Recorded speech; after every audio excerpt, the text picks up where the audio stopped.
Hey, and welcome back to the Jet Experience. Tonight we are on the Queen Mary. We're not at Dark Harbor. We've already done that. So tonight we're just going to walk around the ship, look around, take a ghost tour. So we're excited. It's a little different than what we've been posting recently. So come on and join us on this experience.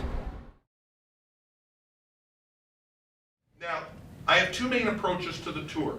Kind of two main approaches. The Queen Mary carried about 4 million people during her 31 years at sea. Things happened. All right, we have a lot of stories. We have a lot of ghost stories. So I'll be sharing with you as many of those stories as I can. The other thing is the big broad discussion is why here? Why is the Queen Mary so haunted? Why is the Queen Mary on Time Magazine's top 10 list of most haunted locations in the world? We are number 6. Now, holding steady at number 6. Now, once again, I don't have the technical response for that, but I love the discussion. I love to talk about it. In a real simple way, I think she was built for it. The Queen Mary was built really big. She's really big. She was built very tough. She was built to go absolutely fast. She was like a speedboat out there in the ocean. And she's beautiful. So with that said, everybody ready to roll? All right. We're going to 28.5 knots. Was her comfortable? All right, everybody, congratulations. You just successfully descended the deadliest staircase on board the entire ship. This is the A-B forward stairwell. We're very creative on naming things. A deck, B deck, forward stairs. And that's the spot. Now, I mentioned the 4 million people that traveled aboard her. I can break that down a little bit, and this is rounded off, so it's just easy numbers. About 2 million ticket purchasing passengers. About 1 million during World War II, soldiers, and 1 million crew. Now, out of the 2 million passengers, she had 28 deaths on board.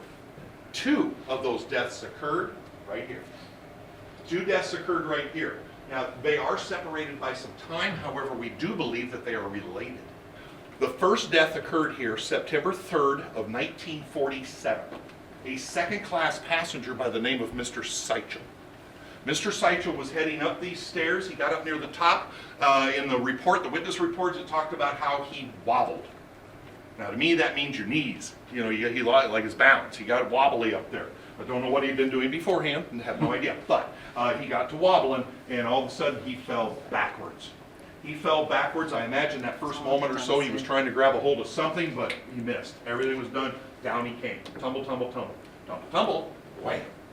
Mr. Seichel came piling in down here. He landed and landed very poorly. He broke his neck, and he was killed instantly right here. Right about where your right foot is. That one there. Just leave it there. Right about there, Mr. Seichel broke his neck. From that point on, he has been described as a lingering, I love the verbiage in old paperwork, old paper trail, a lingering presence, a shadowy figure, or strange silhouette. He will show up sometimes in photographs. It'll be like, say you're taking a picture across the way, it'd be like, okay, 1, 2, 3, 4, 5, 6. He'll kind of blend in, or 1, 2, 3, 4, 5, 6. He'll kind of just be nestled into the group. He also has, I call them behavioral issues. He will physically mess with people when they're going up the stairs, most commonly. When they're going up, have you ever had anybody grab the back of your heel when you didn't expect it? Grab the back. Most people don't like that a whole lot. It's a pretty vulnerable feeling. Young woman in her beautiful dress and heels up there at the top, and all of a sudden she got some kind of shimmy going on, got a little dance thing happening, and she's up there, and all of a sudden she spins out, and down she came. Miss Boothman comes tumbling down. She's also tumble, tumble, tumble, wham. She comes piling in down here. Landed also very poorly, but she didn't die right away. She didn't die right away. She was busted up terrible, but she lived for like 4 or 5 hours. Lived for 4 or 5 hours, and then before she passed. And during that time, she was in and out of consciousness a couple times. And she kept repeating just the same thing. She kept saying, "What was that? What was that?" She didn't say, "Oops, I slipped," or "those darn shoes." It was, "What was that?" We think that implies she knew something happened to her. We think she knew something got her. We think it was Mr. Seichel.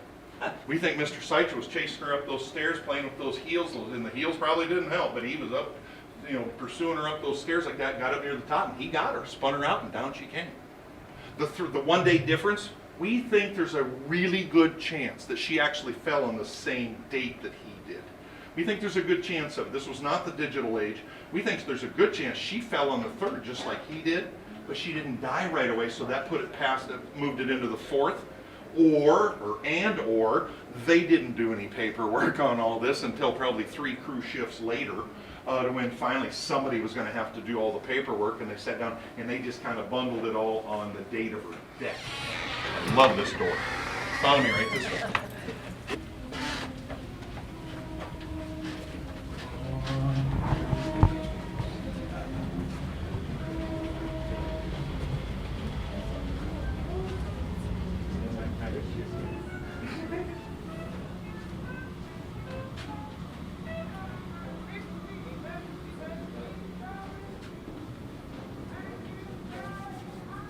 This area here, this is a pretty neat, kind of a fun little hiding spot we have here. This is where Aiden Sinclair's theatrical seances take place. We're just cutting through, but it kind of deserves some kind of explanation. This is where his shows start. At 8 o'clock his doors close, and that's when the shows start. It's only from, typically it's like Thursday through Sunday nights. So yeah, interested, look it up. If you're really interested, if you're going to do it, just put in my name and you actually get a little, it's like a promo code or something.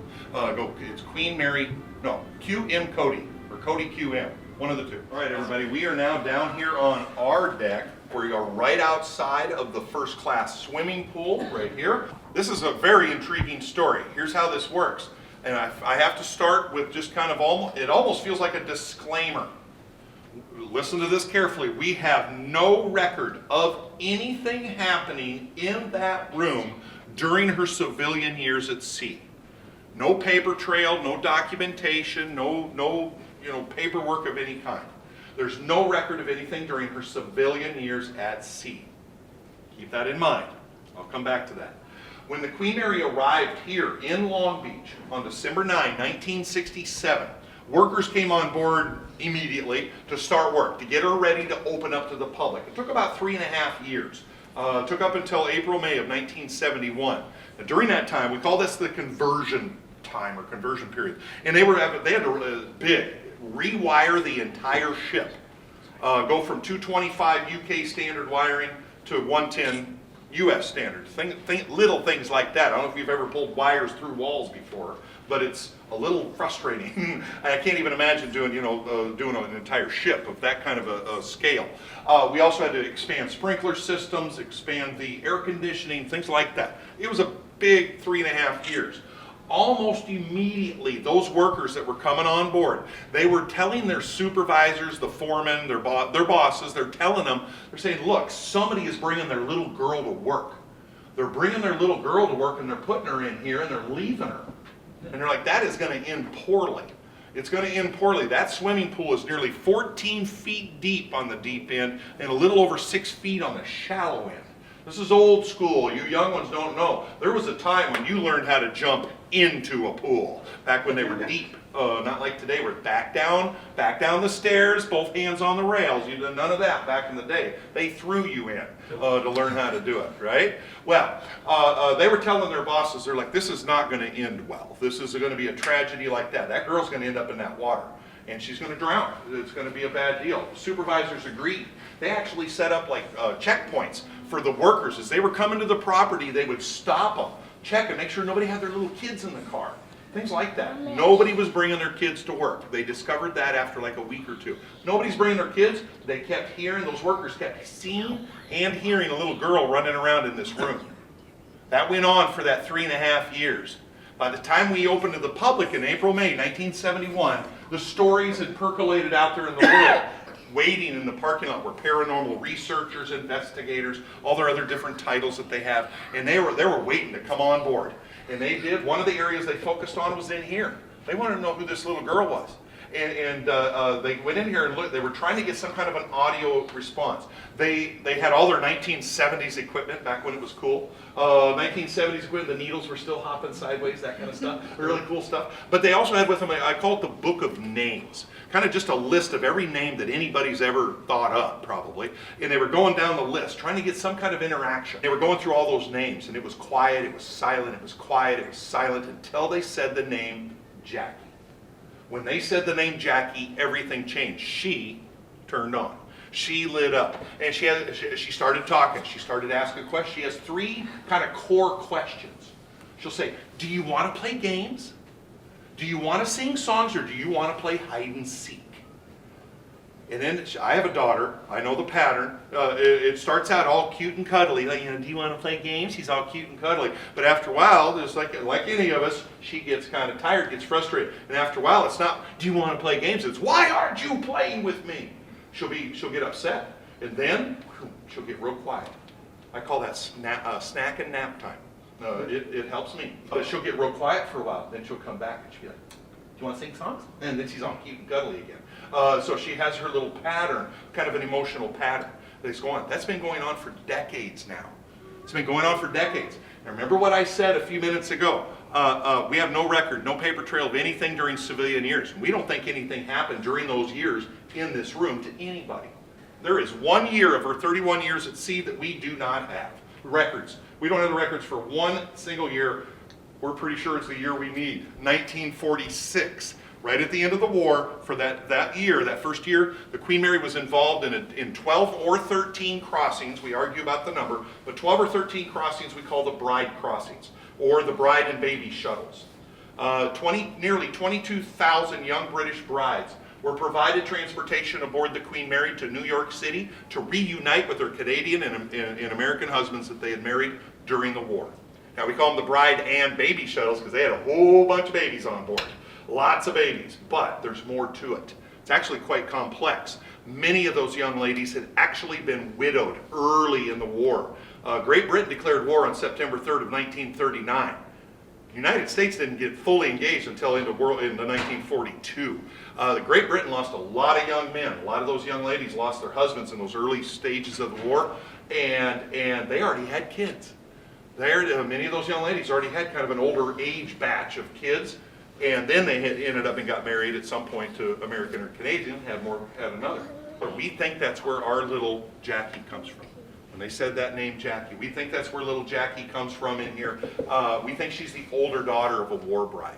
She is always described as 6 to 8 years old. She's got long, kind of gentle, curly hair, but it's blonder, it's a lighter hair. But she's a peeker. She's a peeker, and she's always, like, when she's seen or photographed, so she'll be peeking over the railing or peeking around a pillar. She'll be on the stairwell, things like that. Normally, it's like shoulders and, neck and shoulders and up. A lot of people, they speculate. They think, well, there's a swimming pool, so she obviously drowned. I don't know. I don't know. My gut tells me the pool doesn't have a whole lot to do with it. She's not standing out there by the pool, sitting there staring at her. She's always on the outer edges, peeking. We think she's hiding, whether she's hiding from somebody, that maybe was it a traumatic event that led to her harm? We don't know. But maybe she was hiding from somebody that was chasing her or something. Maybe. Probably an accident, but we just don't know. Those kids that were on board during that 1946 were very unsupervised. There were no dads on board, no husbands. They were in the military. They had rotated back earlier, or they were on their way. But they traveled separately. Those moms, most of them were tucked away somewhere with a little baby. They were tucked away on the ship somewhere. Those kids that were old enough to run, they were old enough to run and roam. They were running and gunning. They were having a ball. And very little parental supervision. This is the viewing area that you can kind of see in here. This is a picture of it, so you get an idea of what it would be looking like when it's all lit up. This is as close as I can get. We can't let you in there anymore, not for a while anyways. It's been about 3 years now, I think, since we've been in there. It's part of what I call targeted restoration. They're working on it, and it's considered one of the most delicate areas of the whole ship. When it comes to the restoration, it's all tile work, and so it's delicate. Someday, but this is as close as I can get. The last time she was photographed was in the far back right corner. It's actually a lit corner back there, and she was seen back there, her little old head poking over the top back there of that railing. It was a camera that they were able to kind of tighten up pretty good on it, and you could actually see the curl in her hair a little bit. Ladies and gentlemen, I would like to thank you very, very much. Thank you. So we're on the B deck right now, and as we can see, rooms B301 through B341 are to the left. So let's go look for a very specific room. So we found the room, but it appears that all identifying marks have been taken off. It's not on the door. It's not on the wall either. But it is B340, which is rumored to be one of the most haunted or the highest activity rooms on the entire ship. So much so that an entire maze at the Queen Mary's Dark Harbor is dedicated to it. It's called B340. So some of the things that are in the room is, besides what the standard hotel room amenities are on the ship, it also has a chest with unique items available for guests, which amplify their overnight haunt experience. And that includes a Ouija board, tarot cards, and a crystal ball. You can get reservations. Again, since it's not labeled, I'm sure people get escorted to this room by hotel staff.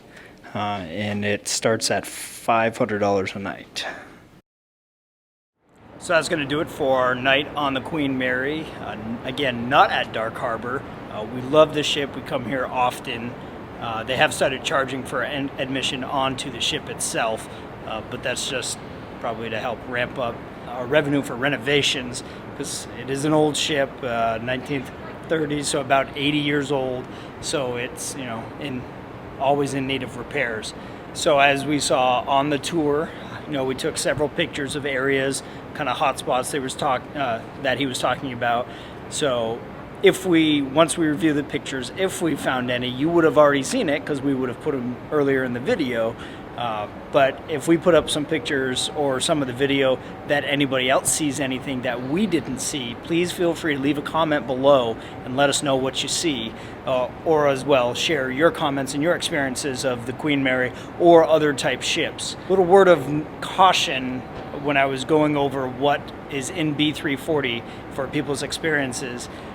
Please, if you're going to dabble in the occult and kind of ghost hunting and stuff like that, please be very, very cautious with items like the Ouija boards and other type communication devices, as they tend to be an open gate that doesn't really let you meter what comes through. Just a word of caution. But if you like the video, make sure to give us a thumbs up. Please consider subscribing and ring the bell below to get future notifications, and make sure to join us on our next experience.